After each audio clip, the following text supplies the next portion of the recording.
Hi everybody. Happy Friday. How you doing? Welcome to the Evening Reader. I'm Priscilla. Here we are at the end of the week. Oh man, finally Friday. To start, I want to say thank you. I have to say thank you so much to MJ at Reading This Life for giving me a shout out last Sunday on her Support Small BookTube, I do believe it is, series on her site. She gave me a little shout out. Really, really sweet. So nice to get a little boost when you got only 2 videos. You're like 4 days in. I mean, that was shocking and really pleasant. So nice.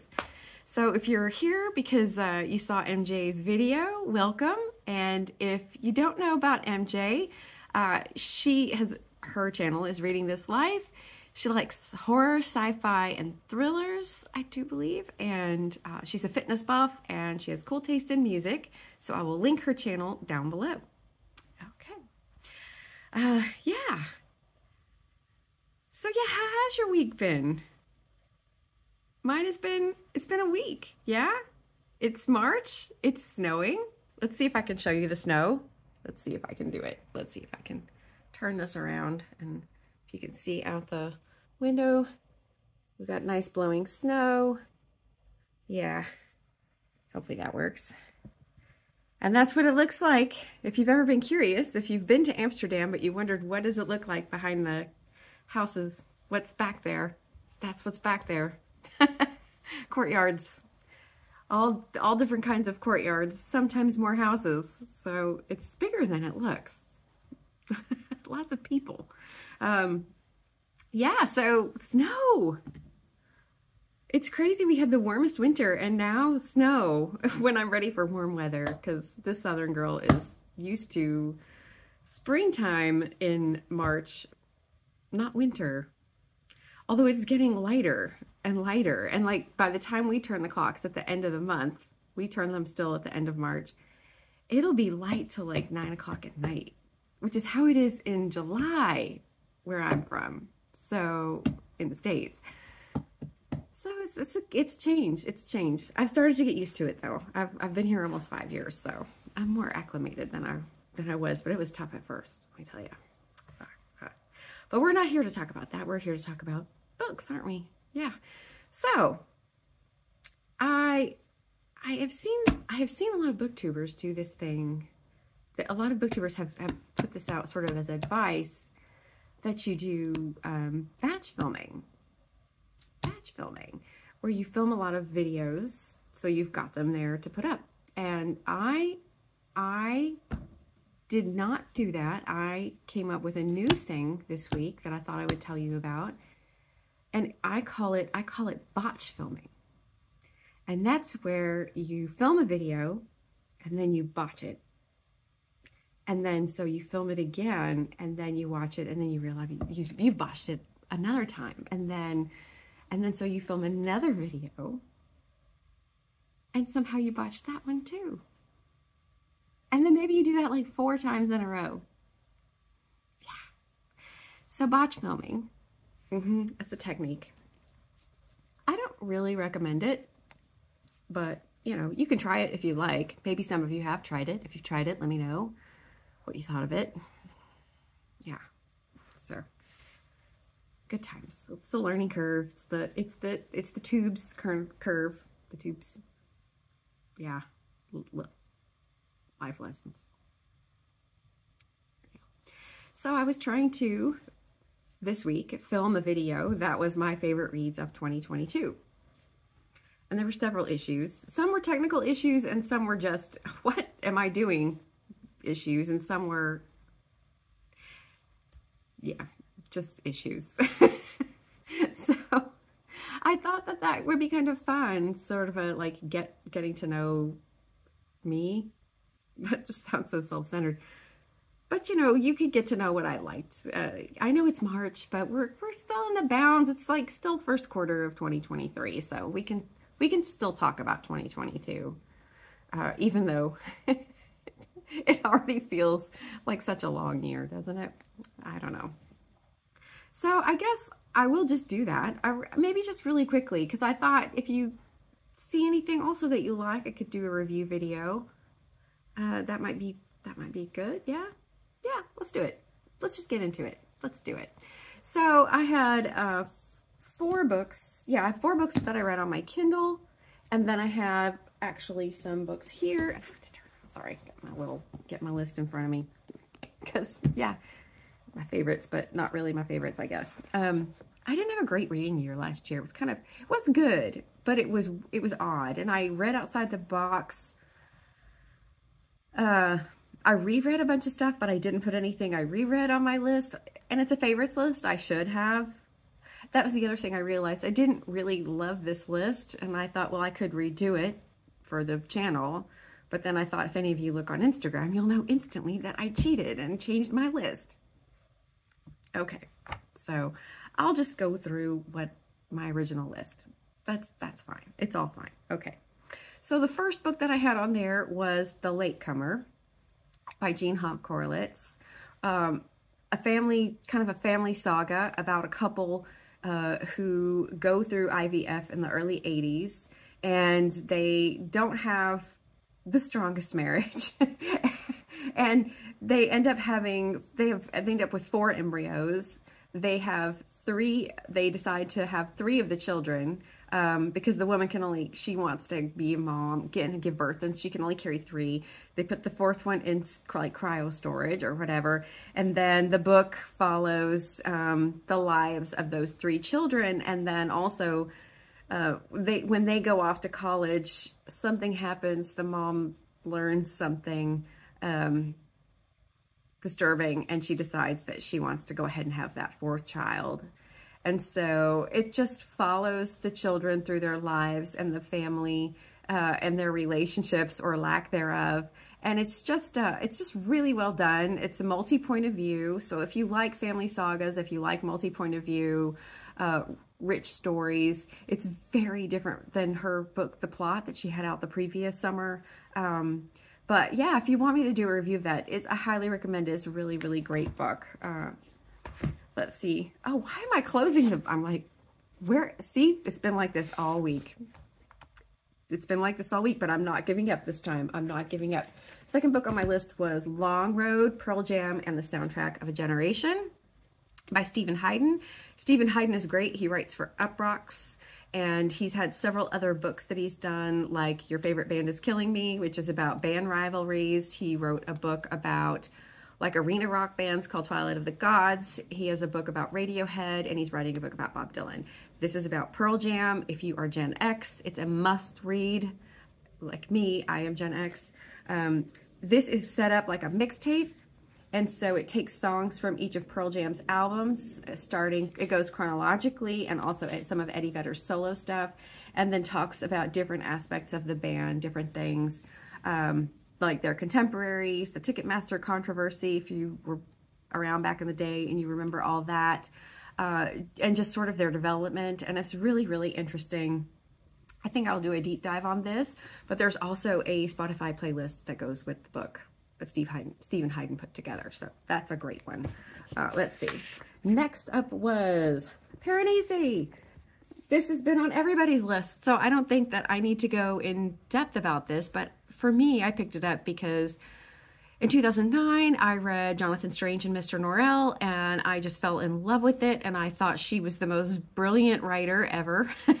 And so when I heard she had this book coming out, I had to get it and read it, and I was not disappointed for a second. I'm not a big fantasy reader. I'm not a big magic realism or magic or whatever this is. I guess it's still fantasy reader, but I really love her work, and I can get into fantasy if the author does a good job of a strong story, strong characters, and an immersive world. So she gets that job done. Totally recommend that. Everyone who said that's great, they were right. Let's see what's next. Oh, Run Towards the Danger. This is an essay collection by the political activist, director, and actress Sarah Polley, Canadian. And it starts with some essays about her time as a child actor. And then she also has an essay on sort of the Me Too movement. She's got one about childbirth and female health care.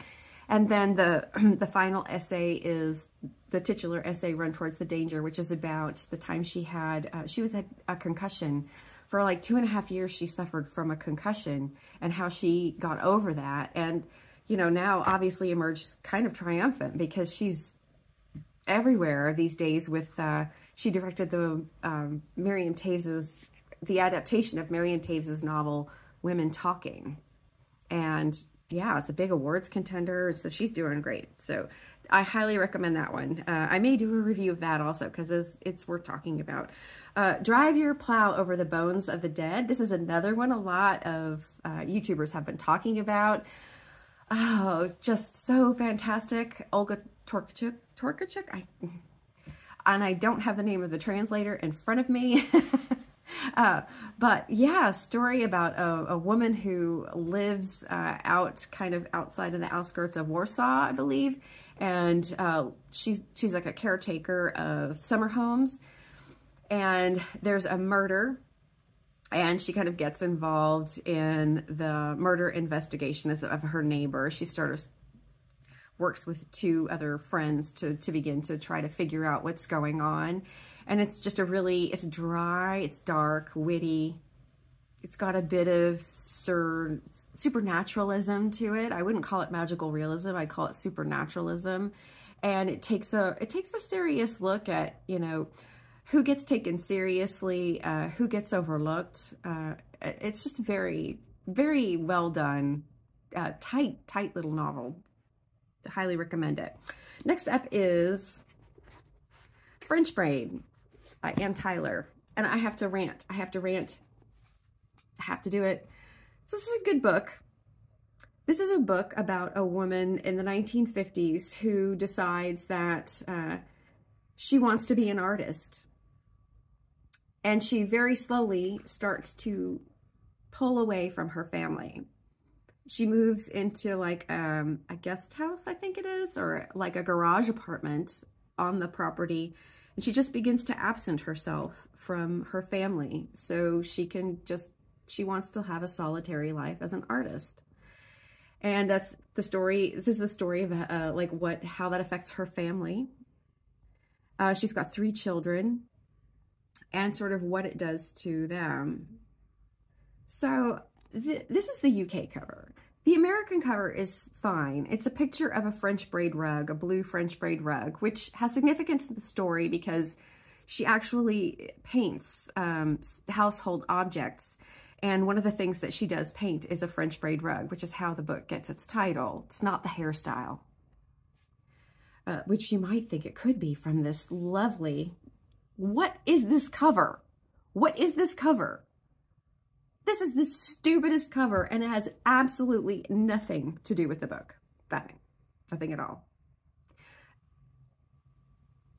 If I'm going to do it, I'm going to do it. If a man wrote a book about a male painter who started to absent himself from his family and focus on his art and how that affected his family, would they put a picture of a dude lolling in the grass with his mouth open and some kind of smiling with his mouth open?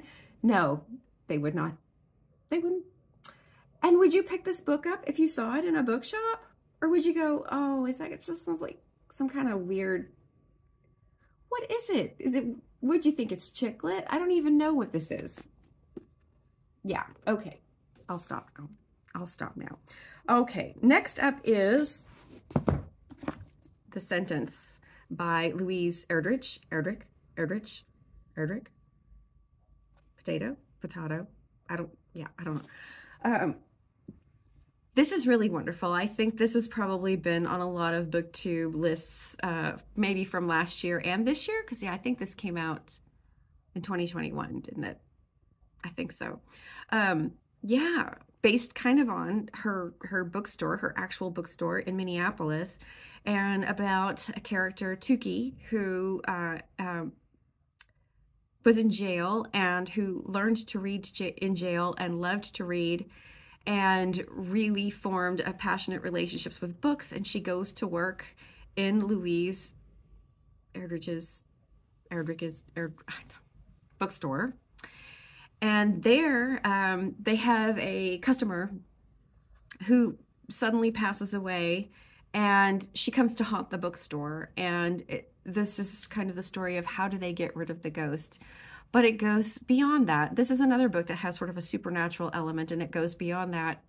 And how do we rid ourselves of the ghosts of our past? And so it's many layered, because there's the bookstore, the ghosts of the bookstore. There are the ghosts of that Tuki's dealing with from her past. There are the ghosts that Indigenous American people have to deal with in terms of how they were treated by American settlers and white people. And then there, of course, are the ghosts that we're dealing with in the United States, that racism, which I don't know why we would think it's a ghost, because I think it's still really alive and well and unfortunately pretty strong. But this is just a beautiful, beautiful, nuanced, lovely book. It's also got humor to it. And if you're a book lover, so many books. It actually has a reading list. It has Tuki's reading list, suggested reading list in the back of the book. So really, really good. Okay, let's see, what's next? A Town Called Solace. A Town Called Solace by Mary Lawson, another Canadian author. I don't know what they put in the water in Canada, because so many of my favorite authors are Canadian. But this is a wonderful book. It is the story of a young girl, and her name is Clara. Yes, Clara. And her sister goes missing, and she tells the elderly next door neighbor also that she's going to look after her home while her neighbor goes into the hospital. And then one day a strange man shows up and moves into the house that she's looking after. And this is sort of how their three stories converge. So it's told with 3 points of view. And the man he's moved in. He knew the woman when he was a little boy. And it's just beautifully woven story of how everything comes together for the three of them. She writes so well. Her book Crow Lake, I think a lot of people have heard of that one, and she wrote it in her 50s and published it in her 50s, and it is also a fantastic book. I think she has 2 other books. So she's on my list, and I plan to reread this one because I loved it. Okay. Oh gosh, I have the wrong book here. All This Could Be Yours by Jamie Attenberg. I have been saying all week that it was this one. I came all this way to meet me, which is her book on writing, which is really good. If you don't know Jamie Attenberg, she does the 1,000 Words of Summer exercise every June. She, on Twitter and on Instagram, she has this 1,000 Words of Summer exercise that she does, where writers kind of virtually get together and for 3 weeks write 1,000 words a day. And if you have a writing project, it's great. It's a great exercise to kickstart yourself, or to get yourself to finish something, or just to help get you out of a slump or over anything. And it can be writing anything. It can be starting a journal. It can be working on a thesis. It can be writing fiction, or writing a memoir, anything at all. But it's really good. So, it's her novel, All This Could Be Yours, which is another sort of family story, family secret. A patriarch who's just a real jerk. He has a heart attack, and the kids get called home, and it's sort of these family secrets emerge over a weekend of time. And he's a terrible person, and this is how his family is sort of dealing with him possibly dying. It was very good, really tight, and I feel bad that I'm not doing it justice right now, because I have been talking about this one because I obviously can't read my own list. So, okay, that's great. And then the final book on my list is by Sarah Gran, and it's called The Book of the Most Precious Substance. It is a thriller, a mystery thriller. Basically, I guess it's more of a mystery than a thriller. An author, sort of a literary one-hit wonder, marries a man. He develops mysterious illness, and a degenerative illness. And she starts to become a rare book dealer to keep their income going. She stopped writing, and it's been many years, and she is at a rare book fair or or event, and somebody passes her a note and says, can you help me find this book and we'll pay you a lot of money. And she learns that what they're looking for, she teams up with another guy and finds out that they're looking for this ancient manuscript that will basically grant, I guess, eternal life. I think it's eternal life. But the book, I think it's several books, or maybe it's chapters, or part of the book is missing, and you have to go through these different exercises that the book lays out. And fair warning, they're sexual. It's an erotic thriller, but it's not very explicit. It's really more of a melancholy book and a meditation on relationships and love and fulfillment in life in general. And Sarah Grant is such a great writer. Oh, I love her Claire DeWitt series. So this was just very well done. Sarah Grant, she's a very literary author, even though she also writes horror. If you haven't read Come Closer and you're a horror fan, what are you doing with your life? You've got to read it. So yeah, those were my favorite books of 2022. If any of those sound interesting to you and you haven't read them and you'd like me to do an in-depth review, please let me know in the comments. If you did read any of these, let me know what you thought. I know some of these books wouldn't be for everybody. Maybe you liked them, maybe you didn't like them. Shout out, let me know what you think. What else? I think that's all I've got for today. Yeah, pushing through 9th Street Women, hoping to finish that this weekend and get it off my plate. I'm about a little over half the way through. Finley Donovan is killing it. She's kicking it around. I don't know that she's killing it, but she's kicking it around. It's all right. I'm having fun with it. It's a fun book. Yeah, so I guess that's it. So I hope that you're having a good Friday, and thanks so much for visiting, and please like and subscribe if you enjoyed this video, and say hello in the comments, and I hope to see you again soon. Take care. Bye.